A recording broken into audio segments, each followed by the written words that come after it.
Police station పరిధిలో ఒక హిందూ మీద ముస్లిమ్స్, రోహింగ్యా ముస్లిమ్స్, పాకిస్తాన్ తీవ్రవాదులు ఏం చర్యలు తీసుకున్నారు? ఇక్కడ హాస్పిటల్లో ఉండి పేషెంట్ కాడ నుంచి మాట్లాడుతున్నారు.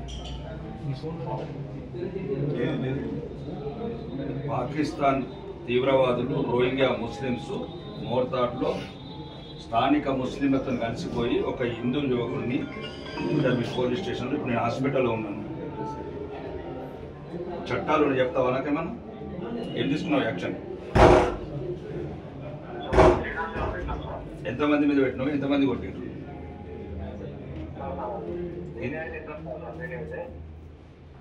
మెయిన్ కాదే మొత్తము బుల్లెట్ గిట్ల ఎక్కించిన చూస్తే మరి దారుణంగా ఉన్నది ఇక్కడ పరిస్థితి.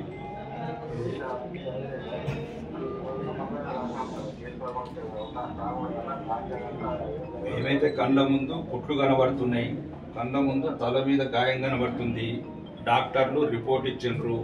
పోలీసు యూనిఫామ్లు ఉన్న నీకు హిందువుల ఇబ్బంది అర్థమైందా లేదా?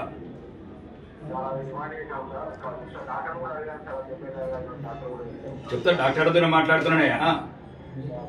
ఒక హిందూ ఎమ్మెల్యేగా మాట్లాడుతున్నా. హిందువుల తరఫున 40 మంది కొట్టి బుల్లెట్లు ఎక్కిస్తే నువ్వు ఇంకా 3-4 కేసు చేసి మిగతాలందరినీ ఏం లోపాయిక రూపొందాలు? ఇలా మళ్ళీ కూడా ఎంతమందిని అరెస్ట్ చేస్తావు? రావాలా 10,000 మందిని తీసుకొని? ఇలా ఊరోళ్ళందరూ వస్తే కూడా ఏమైతుంది? హిందువులు ఒకటి కావద్దా? హిందువులు వస్తే కూడా అరెస్ట్ చేస్తా అంటున్నామాట. ఏం హిందువులను చెక్కగలని చేస్తావా? ఇలా మొత్తము బీడీసోళ్ళు విలేజ్ మరి బతకాలి కదా హిందువులు. రేపు నీకు యూనిఫామ్, నువ్వు కూడా ఉండాలి కదా, నువ్వు కూడా హిందువే కదా. నిన్ను కూడా దండి, నీ మీద కూడా బుల్లెట్ ఎక్కించున్నాం కంప్లీట్లా. ఇప్పుడు ఇవ్వాలంటే మోర్తాడు ఇస్తాయి. రేపు ఆదిలాబాద్ పోతావు, ఆసిఫాబాద్ పోతావు, అప్పుడు బుల్లెట్ ఎక్కిస్తారు నీ మీద. ఎట్లా నీ మీద ఎక్కియరా? ఇవ్వాలంటే మోర్తాడు ఇస్తాయి, నీ మీద యూనిఫామ్ ఉంది. ఇక్కడ ఎక్కడిదక్కడ ఖండించకపోతే ఇక ఎక్కడ బతుకుతారండి హిందువులు? 80% ఉన్నప్పుడు ఈ సమస్యలు వస్తే ఉంటాయి. సమస్యలు ఏముంది? కొన్ని చిన్న చిన్న జరుగుతాయి సంఘటనలు. ఒకవేళ ఉన్నదనుకుందాం, ఇంటర్నల్ గా మీకు ఇన్వెస్టిగేషన్ ఏమైనా దొరికింది అనుకుందాం. ఏమైంది? ఏం పీకేజ్ ఏమైంది? చిన్న మనుషులు అన్నప్పుడు చిన్న చిన్న సంఘటనలు జరుగుతాయి.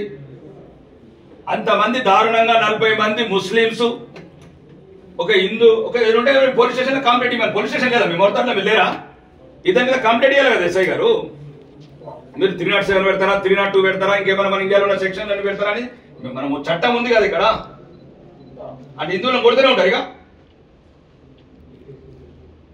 మళ్ళీ అందరిని ఒకటి కాకుండా పోలీస్ స్టేషన్ ధర్నాలు కాకుండా హిందువులు ఒకటి కాకుండా మళ్ళీ అట్లా తయారు చేస్తున్నారు.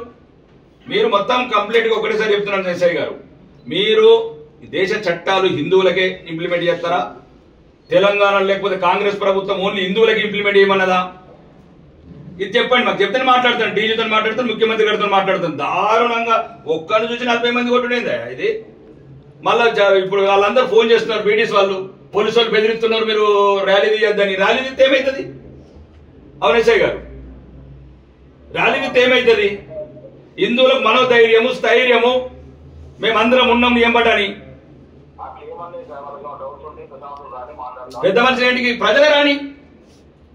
ఏమైతుంది? చంపుకుంటాం అంటే చంపుతుంటే పడాలా? తండుతుంటే పడాలా? మేము దండద్దా? మేము దండద్దా అంటున్నా. మేము దండాలి కదా. రికార్డింగ్ బాగా నువ్వు రికార్డింగ్ పర్లేదు. ఇప్పుడు సిపితో కూడా మాట్లాడతా. మేము హిందువులం తండుతూనే పడాలా? మేము దండద్దా అంటున్నా. మేము దండద్దా? రికార్డింగ్ చేస్తున్నావు కదా, మాట్లాడు. ఇప్పుడు నువ్వు రికార్డింగ్ చేస్తున్నావు కదా, మాట్లాడే బాబు. నీతోనే కాదు, హోంమంత్రితో మాట్లాడతా, ముఖ్యమంత్రితో మాట్లాడతా. 40 మంది దారుణంగా 2 బిడ్డల తండ్రిని, హిందూ అని ఒక్కరిని 40 మంది బుల్లెట్ తో ఎక్కిస్తారా? మోర్తాడ్ పాత బస్తీ చేస్తున్నట్టున్నాడు మోర్తాడ్. మీరు ఒక్కటేనండి. జరిగిన సంఘటన తీవ్రంగా తీసుకోవాలి. మళ్ళీ ఉల్టా హిందువులను బెదిరించుడు, హిందువులను పోలీస్ స్టేషన్ ధర్నా చేయడం. ప్రజాస్వామ్యయుతంగా శాంతియుతంగా ధర్నా చేస్తారు. ధర్నా చేస్తుంది కూడా హక్కు లేదా హిందువులకు? కాకపోతే మాకెందుకు ఫోన్ చేస్తారండి? మమ్మల్ని రమ్మని మోర్తాడుకో. మీరు మొత్తం రిపోర్ట్స్ అన్ని సిపి గారితో మాట్లాడతాం. హిందువుల మీద కూడా చెప్తున్నాడు ఎస్ఐ గారు. ఇంకొకసారి హిందువుల మీద తప్పుడు కేసులు పెట్టడం, హిందువులను బెదిరించడం చేస్తే మాత్రం చట్టపరంగానే డీజీపీ గారికి చెప్పి నేను యాక్షన్ తీసుకుంటాం. కనీసం మానవత్వం లేకుండా ప్రవర్తిస్తున్నావు నువ్వు. ఎవడు చెప్పిండు నీకు పైనుంచి? ఏ ఆర్డర్ చెప్పిండ్రు? భార్య కూడా భయపడుతుంది ఎస్ఐతో ప్రాణగండం ఉన్నదని. ఇదా నీ పోలీస్ యూనిఫామ్ వేసుకున్నావు? నువ్వు ఇచ్చే ప్రజలకు ధైర్యం మీద బాధితులకు అండగా ఉండు. నువ్వు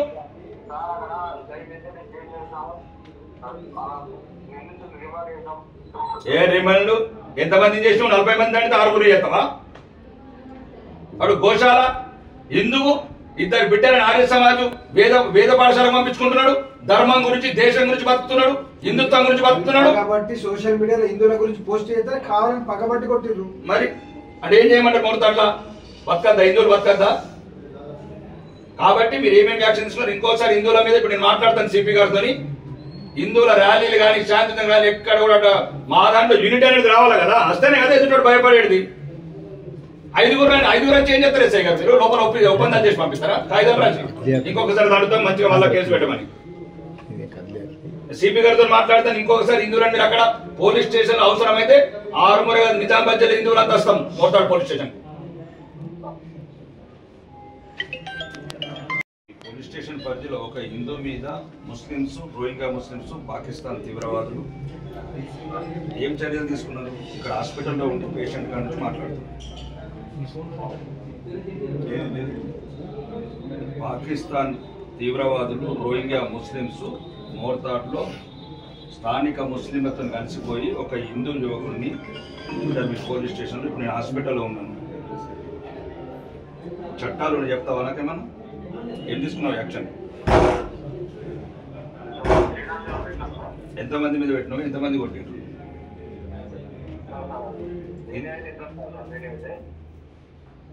ఏం కాదయ్యా, మొత్తము బుల్లెట్ గిట్లు ఎక్కించారు. ఇక్కడ చూస్తే మరి దారుణంగా ఉన్నది ఇక్కడ పరిస్థితి.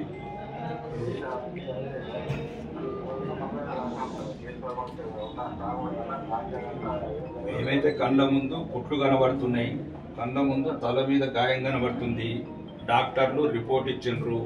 పోలీసు యూనిఫామ్లు ఉన్న నీకు హిందువుల ఇబ్బందికి అర్థమైందా లేదా?